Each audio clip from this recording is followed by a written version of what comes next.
যে ঘরে একটি সূরা যত বেশি তেলাওয়াত হবে ওই ঘরে আল্লাহ তাআলা তত বেশি রিজিকের ব্যবস্থা করবেন। তাকে রিজিক নিয়ে কোনো টেনশন করতে হবে না। একটা কাঁচা মরিচের জন্য হলেও কারো কাছে যেতে হবে না। এটা বাইহাকি শরীফের 2498 নম্বর হাদিসের ভিতরে রয়েছে। শাহুল ইমান ইল বাইহাকির ভিতরে রয়েছে 2498 নম্বর হাদিস।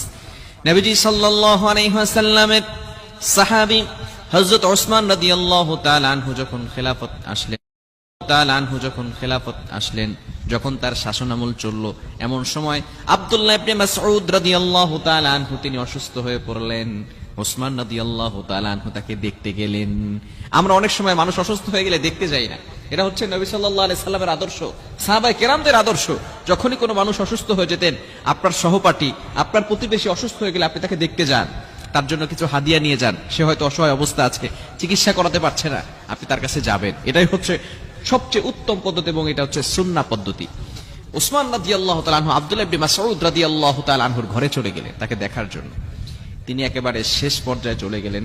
ওসমান রাদিয়াল্লাহু তাআলা আনহু বললেন, তোমার তো ঘরে মেয়েরা আছে, তুমি যদি চাও আমি বাইতুল ফান্ড থেকে তোমার জন্য কিছু খাবারের ব্যবস্থা করব, যাতে করে তোমার মেয়েরা সেখান থেকে খেতে পারে, তোমাকে টেনশন করতে হবে না।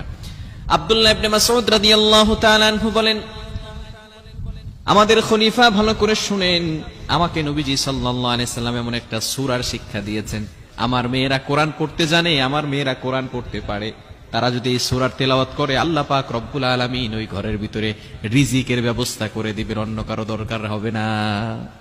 Can you imagine that? আপনি কল্পনা করতে পারছেন সাহাবায়ে কেরাম কেমন আল্লাহকে ট্রাস্ট করতেন, বিশ্বাস করতেন। নবী সাল্লাল্লাহু আলাইহি ওয়াসাল্লাম জানিয়ে দিয়েছেন, যদি ঘরের ভিতরে সূরা তেলাওয়াত করা হয়, কোরআন তেলাওয়াত করা হয়, ঘরের ভিতরে আল্লাহ তাআলা বরকত নাজিল করে। শুধু তাই নয়, আল্লাহ পাক রব্বুল আলামিন যেই সূরা তেলাওয়াত করলে ঘরের ভিতরে রিজিকের ব্যবস্থা করেন, সেই সূরাটা হচ্ছে সূরাতুল ওয়াকিয়া।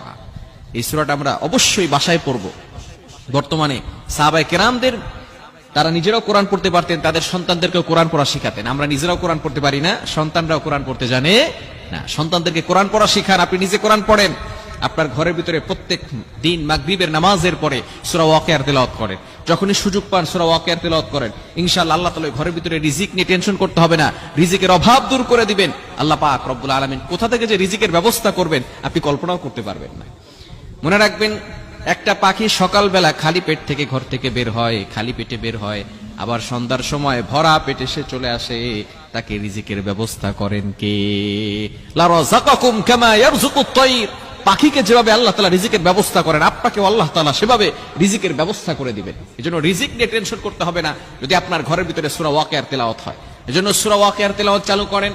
আপনার সন্তানদেরকে বলবেন প্রতিদিন মাগরিবের নামাজের পরে সূরা ওয়াকিয়ার তেলাওয়াত করতে।